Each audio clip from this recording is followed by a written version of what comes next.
Hey mama, you're listening to the Resting in Motherhood podcast with your host and new motherhood BFF, Brittany Maya. I'm a certified infant sleep specialist, but more importantly, I'm a mama navigating my own motherhood journey right alongside you. So join me weekly as we discuss the real, raw, and relatable truths of motherhood. We'll touch on everything from the ugly and difficult things we think but are afraid to say out loud, to the beautiful moments that uplift us and bring us so much joy in motherhood. So go ahead, take a deep breath, embrace the chaos, and join me for heartwarming conversations that'll leave you feeling understood, inspired, and ready to tackle whatever motherhood throws your way.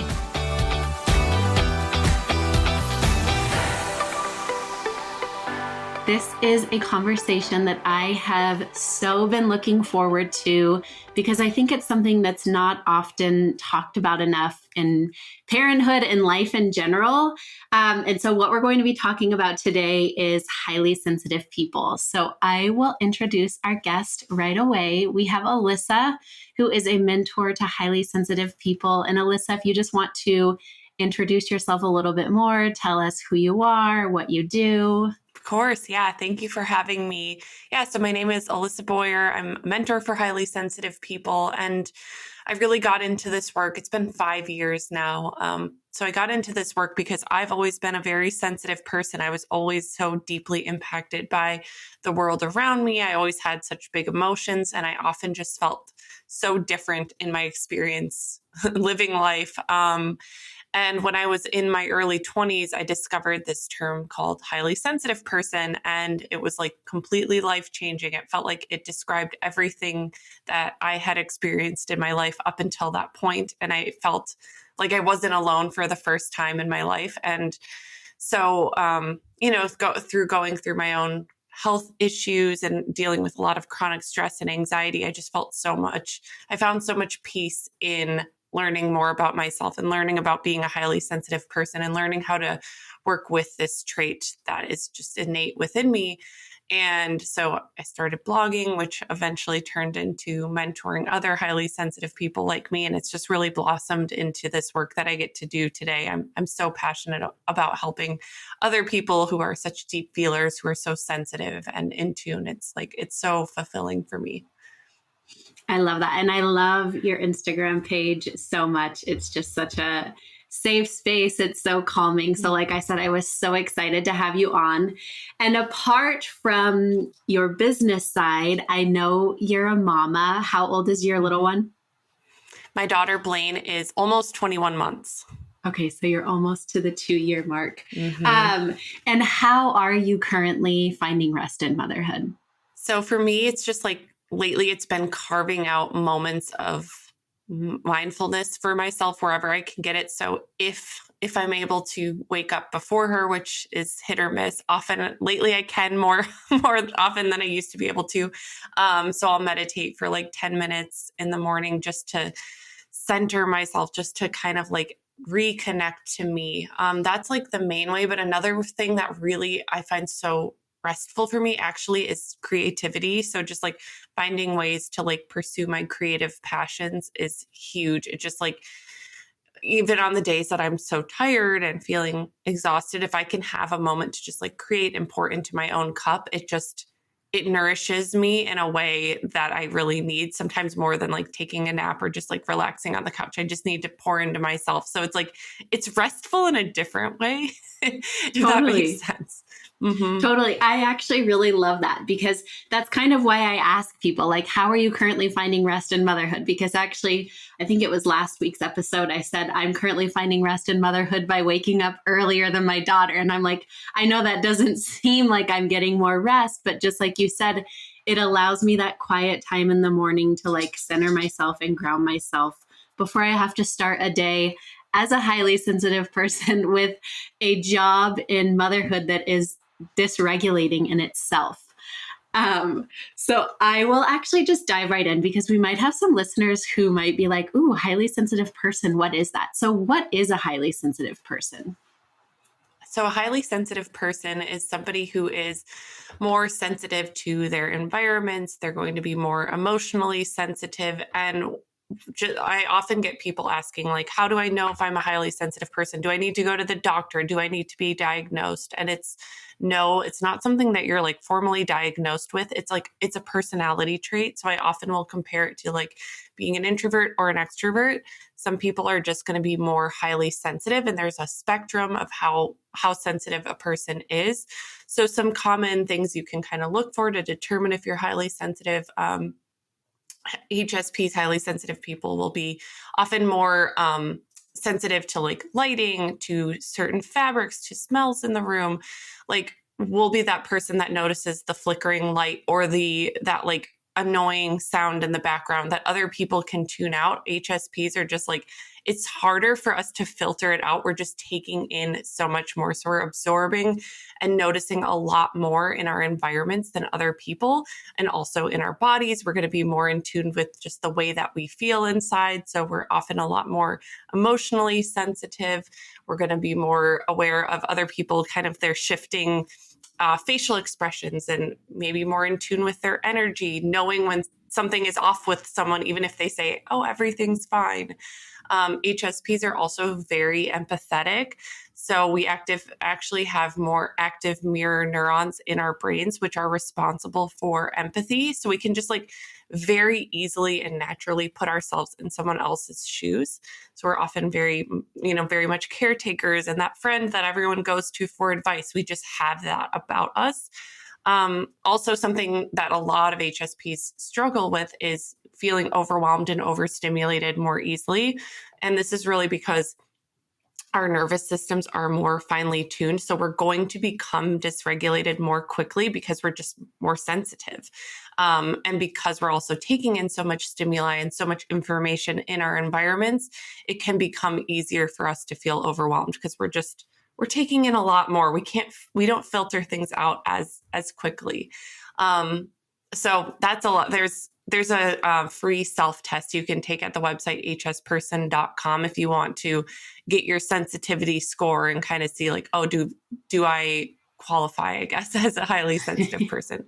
It's super interesting to learn about. It's so interesting. And I actually didn't know anything about highly sensitive people until I had my daughter and I started my sleep certification, and I learned about it for children. And then I was like, okay, well, my daughter's definitely highly sensitive, but this is me. Like, I had no idea I was a highly sensitive person until I started learning about it. And I had to chuckle when you were talking because you talked about the sounds that we pick up. One thing, like throughout my childhood, is I would go through the house and take out all of the batteries of our clocks. And my mom would be like, why are you doing that? And it was because I could hear the tick, tick, tick. And it would like drive me crazy. And she always used to think like, you're so like, why are you doing that? And you can't even hear it. And I'm like, no, I really can hear it. So that just made me laugh. And I'm sure like if there's highly sensitive people listening, they're like, some of the things you said, they're like, oh my gosh, that was so me. But yeah. And so I think that sometimes we don't even know that this is us until our nervous system is almost kind of pushed into overdrive, like with motherhood, when now we have like a crying baby, we're not sleeping as much. And so these things can kind of be exacerbated. So can you talk to your experience? How has being a highly sensitive person impacted your motherhood journey?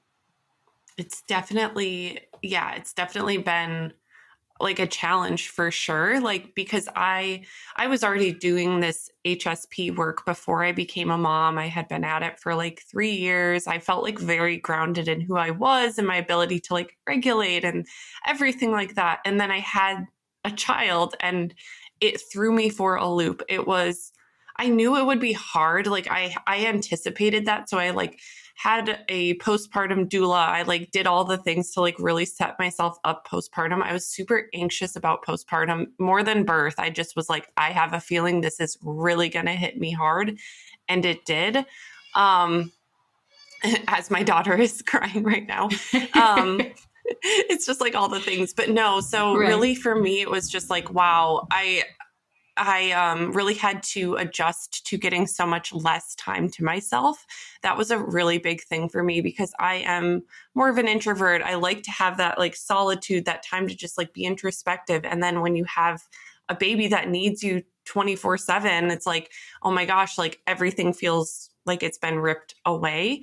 And, you know, as she's grown older, there's just been different like things I've had to learn along the way. Now as she's almost 2 years old, we're getting more into like tantrums and me getting dysregulated in a different way. And so I'm just having to learn so much more about myself and how, you know, how I can pour into myself in smaller moments now that I don't have like the time that I'm used to having. And of course, you know, the sleep is a whole thing in itself. Like there was so many extremely hard points throughout my daughter's life that I was not sleeping much, and that really impacted me as well. So it's been a lot, but it's also like strengthened me in ways I never thought possible. Like things that I used to think would cause me to crumble. Like now I'm like, oh my gosh, I am so much more powerful and capable than I ever realized. And I feel like I'm a more in tune mom as well because of my sensitivity. I can really like tune into what she needs and, you know, feel like I know what I can give her, and that feels good. I'm continuing to like find my confidence in that. But yeah, it's been a huge learning and healing experience, to say the least. Totally. And it's funny, it's not funny, but I struggled from postpartum anxiety after she was born. And looking back, I'm like, I know part of it was anxiety, but I also think part of it was just being a highly sensitive person. And my nervous system was like, oh my gosh, like what, like, just like you said, the sleep deprivation. And then there's all of this noise from the outside that we're doing it wrong. And so I think that there's this fine line where, especially as a highly sensitive person, it's like, okay, yes, I am feeling anxiety, but I also think part of this is just who I am. And I need to find the tools to regulate my nervous system. So what are some things that we can do in motherhood as highly sensitive people to keep our nervous system regulated and just to make life easier? Mm-hmm. Well, yeah, I mean, you touched on something so important that really, really has helped me in my experience, which was like the noise. Like there's so much noise, like, I mean, opinions and shoulds out there. And when you're a new mom too, you're just like, I don't even know what I'm doing. Like, oh my gosh. So you're like absorbing all of this information. And like, I have these like perfectionist qualities within me that I'm always working through. And so at first I was like, what am I doing wrong? Like, oh my gosh. And I was so hard on myself and it created so much anxiety. But what really helped me feel more regulated and self-assured in my journey was recognizing when I needed to like block, mute, tune out some of that noise and tune into myself because I know best. And it's hard to trust that at first because you're like fumbling and you're like, I've never done this before. But when I did that and really like paid attention to what was adding anxiety to me, which was a lot of just opinions and shoulds, that helped so much. Just to eliminate that, just to quiet some of that was really, really huge. So that was huge. And then also like leaning on others. So I joined a postpartum moms group when my daughter was 4 months old. And it was like the best thing I've ever done, just to be around other people, other women, other moms who are like in this same season of life. So you don't feel like you're so alone. I think that's something that a lot of HSPs feel, is this feeling of loneliness. And I'm the only one who experiences life in this way. I'm the only one struggling. And that was like magnified when I became a mom. So I found so much like validation and like support in being around other moms like me. And some of them were highly sensitive, some not, but everyone was like, you know, in the depths with me, which helped a ton. And then of course, you know, asking for help, like voicing what I needed to my husband. You know, I'm grateful I have family around. My parents are 40 minutes away, so they helped a ton. So it's like really leaning on support and not being afraid to ask was huge. Like, I don't think, I mean, it would have been a lot harder for me if I didn't have that support and I didn't speak up for myself. And also just like, yeah, prioritizing my basic needs when I could get it, going to bed really early, like in the times when my daughter was sleeping super like poorly. It was very rough. Like, okay, I'm going to go to bed early. I'm going to make sure I'm nourishing my body and giving myself good foods. And I'm, not drinking coffee on an empty stomach. I'm eating foods that balance my blood sugar. Like, I'm always thinking of all of these things, because when you're highly sensitive, like, if anything is off in your body, you're going to feel it. So it's like, if you're already tired and you're already like, have a child that's having tantrums, like, you need to do whatever you can to kind of like keep yourself at a better baseline. So those are kind of the things that I've found supportive. And then of course, like finding moments for meditation or EFT tapping, yoga, Pilates, walking, like just movement and mindfulness. Like, these are the things, like, everyone says it, but it's because it really, really helps. And I notice a difference when I don't do those things. So, all of that has been kind of what supported me through this season.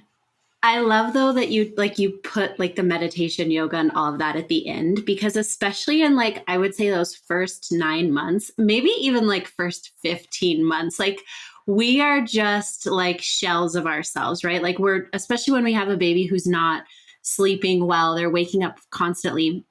We are like I said, a shell. And then as a highly sensitive person, it's funny because like, as you were talking about that, I'm noticing like I woke up with a headache and I feel like my heart rate is just super fast today, right? Like we are in tune to everything. So then we have that, we're tired, then we have a baby. And so kind of just getting back to the basics of like, okay, I know that I am a highly sensitive person, but like, what can I actually do that's reasonable in my state that I'm in, where I'm tired, I am depleted? Ask for help, seek friendships that are going to fill you up. What was your other one that I really liked? Oh, just like the basics of like giving yourself nutritious foods. Like those are easy thing. Well, I say easy because now I'm out of that stage of motherhood, but those are like basic things that we can do and then add on, like, because once we're kind of filling our cup with nutrition, we're asking for the help, then it becomes easier to start adding in, like you said, like the meditation, the yoga, the walking. Those are things that we can add on later, but focusing on those basics, I think, is super helpful when we're so tired and just stressed out. Yes, exactly. And like before I became a mom, I would have thought like, oh yeah, I'll just keep up my meditation and my movement. And it just didn't work that way. Like you said, I don't think I really got into any consistent practice with that until Blaine was like 14 months, maybe, because it was just like sleep regressions and blah, blah, blah. Like it was always just something. And I was just like really, trying to figure it out. And so, yeah, just having those basic things of like prioritizing how I ate as much as possible and like never, like if my blood sugar drops, like my patience is down, like it's not good. So it's like those basic things. And it's amazing how much it helps to like go on a play date to the park or something like that. When you're so tired, you just need to like get out and like connect with people. And it's funny because again, I'm like more of an introvert, but like, I don't know, there's something like about being in community, especially when you're a mom, that is like so nourishing. Like you just need to know you're not alone. You just need to know like, okay, there's somebody else experiencing this with me. I found just so much regulation and like peace through that. Yeah. And also like for me, like making mental like mindset shifts whenever I could was helpful too. Like when I would be up in the middle of the night with Blaine and I didn't know when she was ever going to go back to sleep. It was like, okay, like I would, I'm a very spiritual person. So I'd connect with like, oh, we're, guided by angels right now, or I'd think about like things I was inspired about. I was just trying to like make the best I could out of this situation and recognize that it wasn't forever. And that was important for me too. Those are you said two things that I really love. First, the like being an introvert, because I would describe myself as like an introverted extrovert. Like in the beginning, I'm going to be very introverted. Once you're my friend and I love you, you're not going to get me to shut up, right? But that's one piece I really missed in early motherhood was I felt this intense anxiety about like going out and meeting people. Like that felt overwhelming in itself. But just like you said, now that I have these really great mom friends, it's nourishing is the perfect word for it that you used. It is so nourishing just to like go be. And like, if it was a hard night, you don't feel so alone. And like, if your baby's crying, they can just give you a look like, I know I'm there too, right? Like so I think that's a good piece to pick. Like, if I could go back, I would have gotten maybe a little bit outside of my comfort zone and made connections and friendships, even if it felt scary, because I think the reward would have totally outweighed kind of that initial discomfort. Most definitely. Yes. Yes. I remember like the first time I went to this like mom walk, it was like a bunch of moms were gathering. I literally didn't know anybody. And my daughter had been up for like hours the night before. I just remember it was like really bad. And I was telling my husband, I'm like, I just don't even want to go. And he's like, Alissa, you should really go. Like, just go. So I did. And I remember coming home and I was like on top of the world. Like, I just felt so energized and so happy. And it was like, it was so good for me. So it's like definitely getting out of your comfort zone and doing things that you think like, oh, is this going to be worth it? Like, it probably will be. It probably will be. And I think it, stretches you in ways that you need. I think that's one of the beautiful things about becoming a mom is like, it stretches you. If you're open to it, like there's a lot of opportunity to grow as a person and, become, this next version of yourself, because you are a new version of yourself after you have a child. Totally. I always say like we're born when our child is born. Like we have to learn this whole new person. But one other thing that I wanted to touch on that you said that you do like you try to find the positive and like we're guided by angels right now. That is one powerful thing that has really helped me is like mantras. Like when my daughter cries still, even though that I know crying is like a healthy release of emotion for her, like I get this anxious feeling inside of me, like my insides are vibrating. And so one of the biggest things that I've that has helped me, especially in those moments, is a mantra. I just say, her emergency is not my emergency. I can be calm for her. I'm here for her. And so do you have any like little mantras that you use in the moment or like any other kind of switches in your brain that kind of help you like reconnect and just like regulate a little bit? Yeah. Oh my gosh. Well, first, I just like love that one because I'm like, I'm going to steal that. That's really good. Yeah. But for me, okay, this might sound silly, but I just like in my head when things are really hard, I'm like, okay, I'm the girl for the job. Like this is happening because it's meant to. Like I'm the mom for her. Like I'm the mom that she's meant to have. But the other thing that I think about too, and it's not really a mantra, but it is a mindset, and I think about it constantly, is I really view things that are hard as it's expanding me and it's giving me the opportunity to like step into the best version of myself. So it's like, if I want to become a more patient, grounded person, then I have to have situations that are going to test me in order to become that. And so I think about that all the time when she's like having a tantrum or throwing her entire dinner on the ground that I made. It's like, okay, this is expanding me as a person. Like, it's not here to like make my life harder. I have to have these circumstances in order to become the person I want to be. So that's kind of like a mindset I use a lot. It's expanding me and that helps. That's really powerful because I am very guilty of getting into like the victim mindset or like, oh my gosh, like this is so hard. Like my life is so hard, which I do want to validate how hard it is. But I love that. This is expanding me. I'm going to steal that one from you. So one question I have for you is Blaine a highly sensitive little person? So far, she actually doesn't seem to be, which is interesting. I thought for sure that she would, and we'll see, but so far I don't think so because, like, for example, we were at a Halloween party and there was like balloons blown up and she started like popping the balloons and like I like jumped and I was like, I hate this. And she was just like, pop, pop, pop, and just kept popping them and like didn't care. My husband is not highly sensitive. I'm like, I literally cannot relate.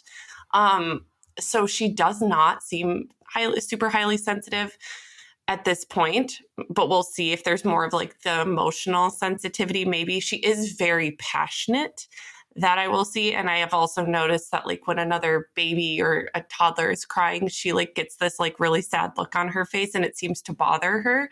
So I'm noticing those signs, but not much of the like noise and things like that. Yeah. But like lately, I think she's starting to have maybe nightmares or something's going on at night because she'll like wake up abruptly and she's like, Mama, like seems really scared and stuff like that.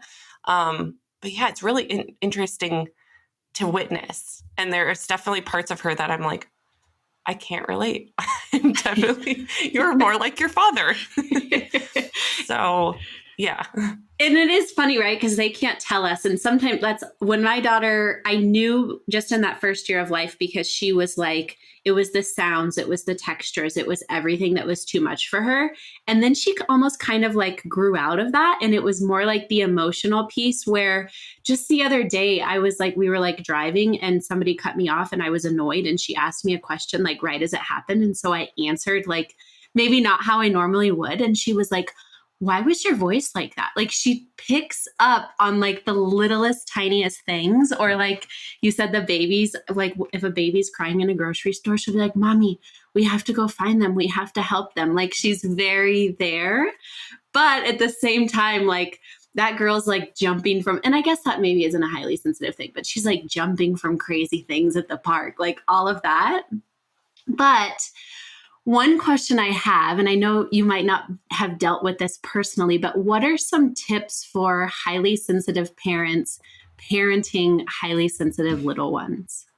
Definitely. I mean, I can say also just from like being a highly sensitive kid myself and like what was supportive for me and like what I see my friends with highly sensitive kids doing as well. So, I think the first thing that comes to mind is like to not compare your kid to other kids. I think that's no matter what is going to get us, into a comparison game that doesn't make us feel good. And so it's just like, if your child is more sensitive with their sleep or with their diaper being wet or anything like that, like it doesn't mean your kid is broken or anything is wrong with them. They're just more sensitively wired. And so I think that's like the hugest thing. Like your friend's kid is a different kid than yours, and that's perfect and that's okay. And your child is going to have amazing special gifts because of their sensitivity. So there's that piece of it. And I also think that like being a sensitive parent yourself, parenting a sensitive kid that child is so lucky to have you because you understand what that experience is like.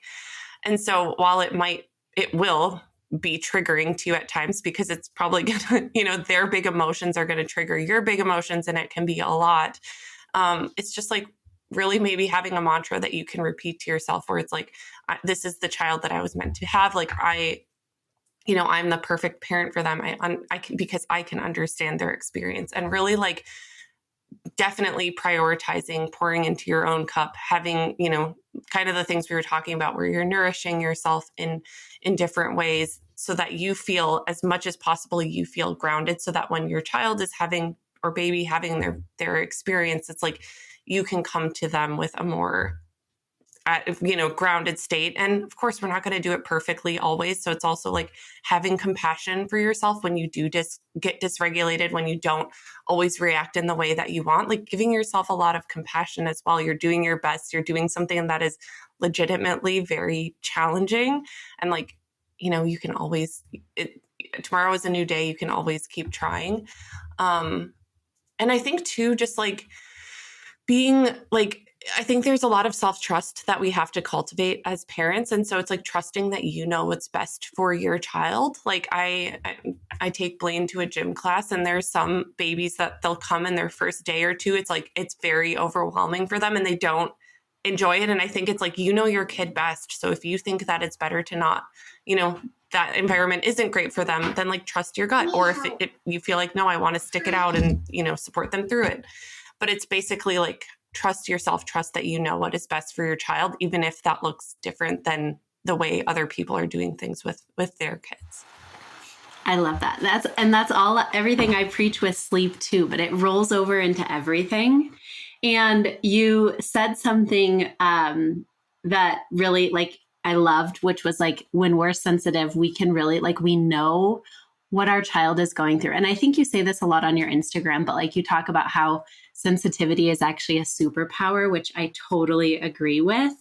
And I think that being a highly sensitive person is a superpower in parenthood, because if we have a highly sensitive child, we're going to be able to empathize with them. Like we know, like, oh, like I am the type of person that like I have to change my clothes like 3 times a day, depending on like my mood and how I'm feeling. Like the people who wear jeans just to like relax. And I'm like, who are you and how do you do that? Like, I do not know. But anyways, like my daughter's the same way. Like she'll want to change. This doesn't feel comfortable. And I think that, and I'm not saying other parents who aren't highly sensitive can't tune into that, but I think it helps us, like, I know that exact feeling. And I know maybe you're irritable right now because, and I can't pinpoint the reason, but maybe there's something in our environment that's just making you on edge. So I love that, is kind of using our sensitivity to connect to them. Yes, I love that. Such a good example. It's so true. It's just like validating their experience and letting that be okay instead of being like, why are you making this such a big deal? Or why are you acting this way? Like getting curious and like empathizing and relating to them. Like there is so much power in that, because I know, and myself included, a lot of sensitive people who grew up not always getting that understanding and feeling like, what's wrong with me? Like, why am I so bothered by this? Why can everyone else handle way more than me? And so it's just like the power of those simple moments where you can like let it be okay that you're, you know, let your child know it's okay that they're having their experience. Like, oh my gosh, that is powerful. That will live within them and help them cultivate more self-trust as well, so they can move through life and know that they can, you know, make adjustments to support themselves and give themselves what they need. I mean, it's huge. Yes. And I think powerful for us, and that we can kind of reparent ourselves or kind of nurture that piece of us. Like everyone in my life always called me a diva, like, and because I needed things a particular way. Right. And I used to be like, oh yeah, I am. And now that I'm a highly sensitive person, I'm like, I'm not a diva. I just like, my nervous system is just different than yours. So when I can lean into that, it's very, if you can hear my highly sensitive child screaming in the background, it's just very therapeutic, I think, for us as well.